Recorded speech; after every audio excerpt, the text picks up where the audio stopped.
Hello and welcome to Boozy Pundit, number 15. I am your host, James the Boozy Pundit. Well, it's a very exciting show I have in mind here.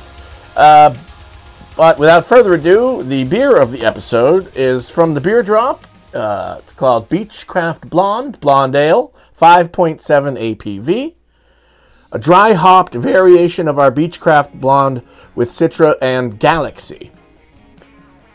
Travels well with beer-battered onion rings and warm summer nights. After I read that, I suddenly decided I liked it more. The power of marketing.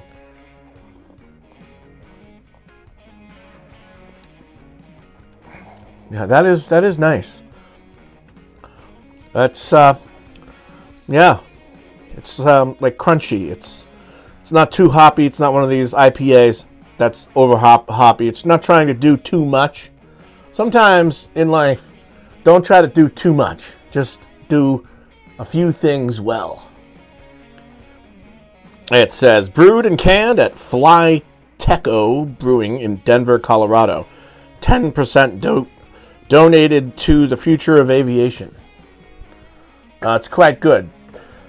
Anyway, I've got a bunch of different exciting things happen. I got my vaccine yesterday, my first shot. I bent the knee to House Moderna. So whether or not people care about vaccines or not, I did feel good doing it. It felt like voting or something. A patriotic thing to do. Everyone's there. Got quite the setup there at Gillette Stadium in Foxborough, Massachusetts. It was a well-oiled machine. I'm pretty proud of Charlie Baker and everyone running that situation. They're looking to expand that operation now to go find people in neighborhoods where they are, because there are a lot of people who just kind of, the uninitiated kind of people who don't want to go proactively and get vaccinated or don't believe in it or anything. You know, I wasn't the first in line, but when I was told it was time to do it, I freaking did it. And I'm also thinking of travel. I'm going to be traveling, so that's good. Also, I got my brand new camera, the iPocket 2, which is pretty good. Follows me around. Pretty excited about that. And it's got a wireless mic. It's pretty good. And also, what happened today is the Dogecoin, even crazier, like higher highs than ever. Cryptocurrency is going to be taking over more and more, I think, as Joe Biden and the Democrats propose to spend more and more money. The money printer go burr, and the value of the dollar go down. And people like to wonder why does everything seem to be getting so much more expensive? Is everything getting, and I would say, is everything getting more expensive, or is the value of is the purchasing power of the dollar just going down? I think we know the answer to that. So the fiat currency of the dollar is essentially, it is literally a confidence game. If we all collectively have confidence in the dollar, then it will continue to do well. If we don't, then it won't be bought into.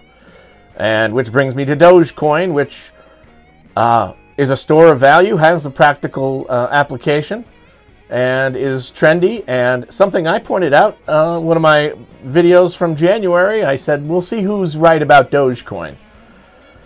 And if you had bought in at that time, you'd be doing pretty well, let's just say. I have since gone in and sold and then bought back in. I have another few $1,000. I've got, like, I don't know, $3,000, $4,000 worth at this point. Previously had a lot more than that, but that's all getting very exciting. Things to do with crypto. I would say you should definitely buy Dogecoin. I'm going to just come out and say it now. Previously I was, you know, you're not supposed to give financial advice on YouTube. I'm not giving financial advice. I'm giving, let's say, art direction. Let's consider Doge a work of art, a social movement. You can participate with $100. Do you have $100 that you're just sitting there?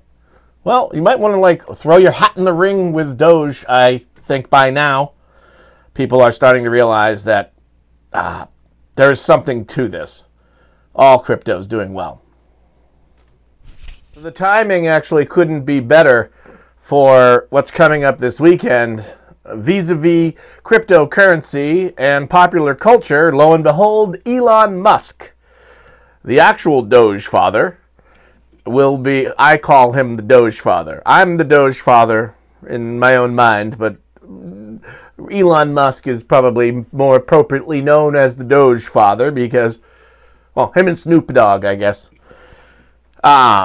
Because, well, Elon Musk's tweets seem to be driving a fair amount of this. He somehow knows how to, like, parcel them out.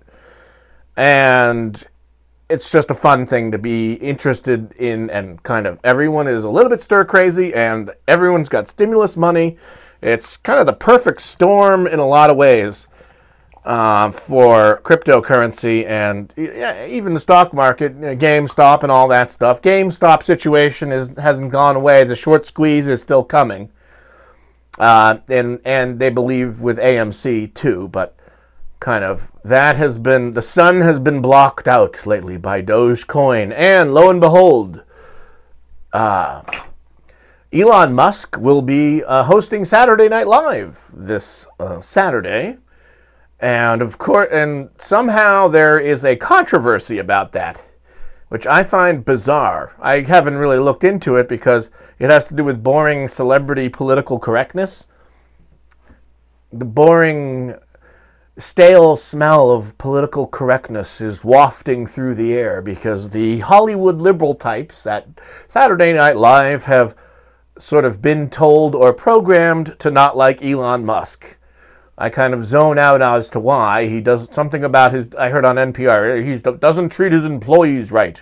Like someone told someone in the liberal like atmosphere, and that's kind of what they're going with. And it's interesting because the entire kind of stock market, cryptocurrency, GameStop moment against Robinhood has really transcended the usual boring, stale partisan battle lines, as I call them. You don't have just standard like, well, this lefty says this thing, and then there's the other talking point on the other side of the matter. It's a little bit more complicated than that. It's really there are through lines that deal with a lot of political issues.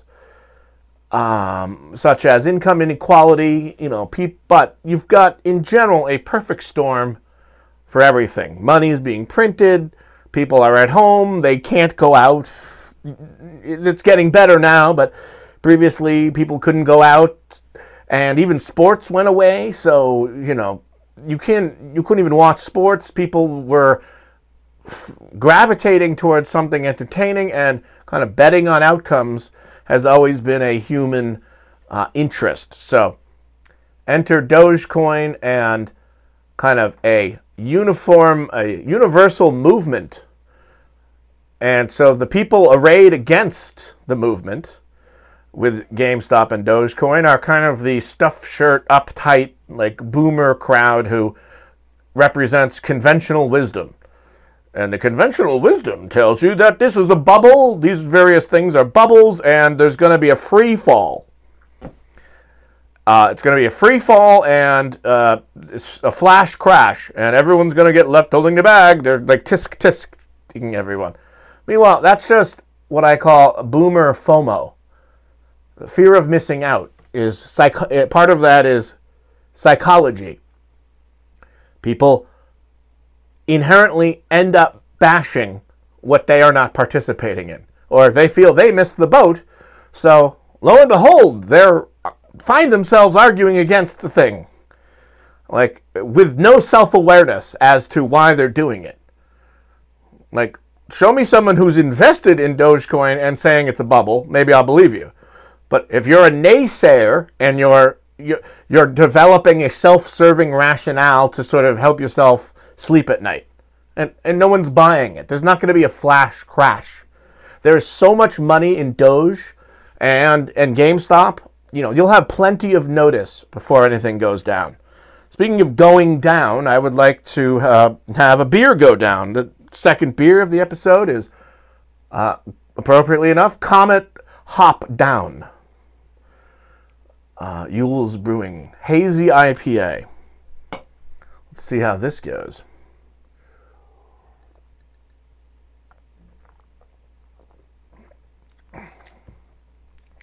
Interesting. I was gonna say hazy IPAs. Everything now it seems to have be hazy.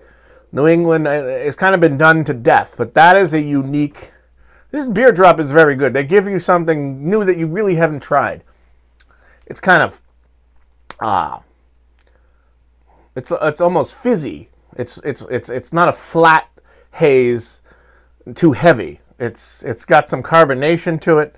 And there's some unique hops going on there, not Simcoe hops or, some of these more adventurous hops I'm not really a fan of, but I'm not sure which one is in that, but it's 6.2 APV, so it's not it's like on the border of a session, I guess. Anyway, cheers to the Dogefather. So just to conclude the presentation this evening, I'd like to touch on one or two last topics briefly. There was a funny situation which Glenn Greenwald is covering. The kind of liberal journalist, the liberal journalism ongoing sort of rearguard action to defend all things Russiagate and kind of sort of keep that going, or kind of every so often they come out with stories that, by the way, all that stuff we were saying that kind of we've been laughed out of the room about, no, there's certain elements of truth to it, and it's the same silliness. That's all very self-referential. The Washington Post asserts something they heard from like an anonymous source, probably John Brennan,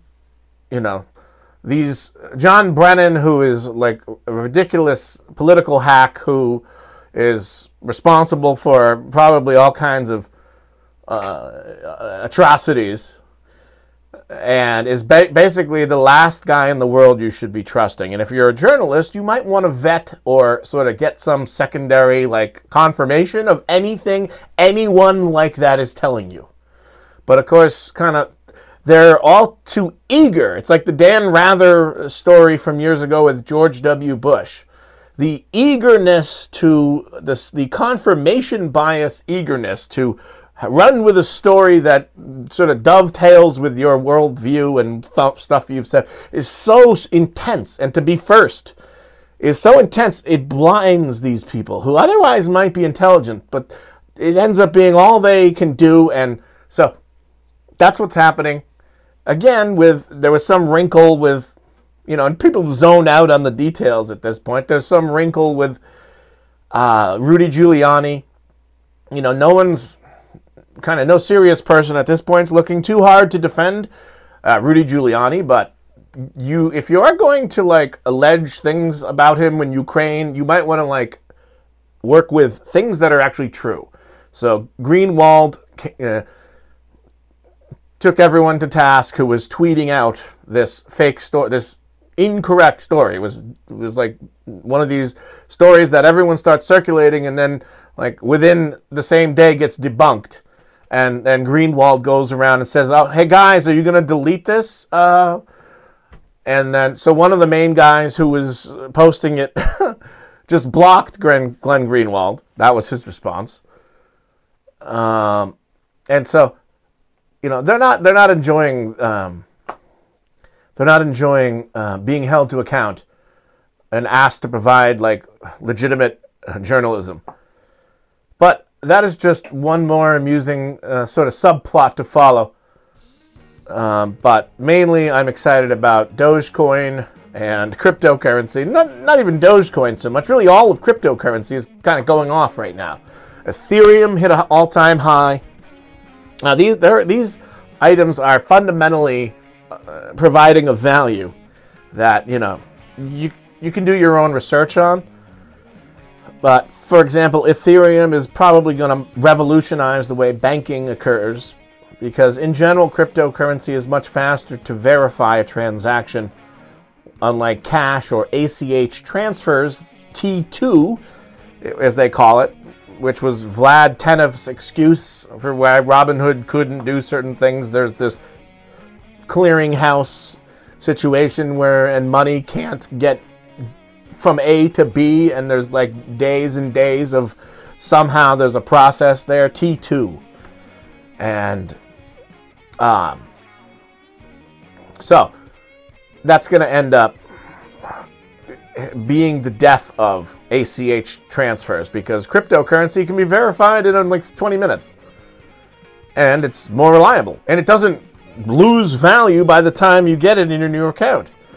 So in general, I would say, dudes, ladies and gentlemen, sell your stocks and buy crypto. There's like 8 or 9. Do your research, figure out which ones. You know, I was not the first on the crypto bandwagon here. But don't feel like you missed the boat. There's a mentality out there. Well, I wish I had bought Bitcoin, 2 years ago, but, well, I missed the boat. So that's that. I'm not going to buy any ever. You didn't miss the boat. The boat is just like leaving the station. The boat has just cast off the dock. There's still time. Jump on. Either that, you get left behind and you can hang out with the dollar and your ever-decreasing purchasing power. Anyway, with that, I will bid you a fair adieu, a good night, and Boozy Pundit out. Cheers.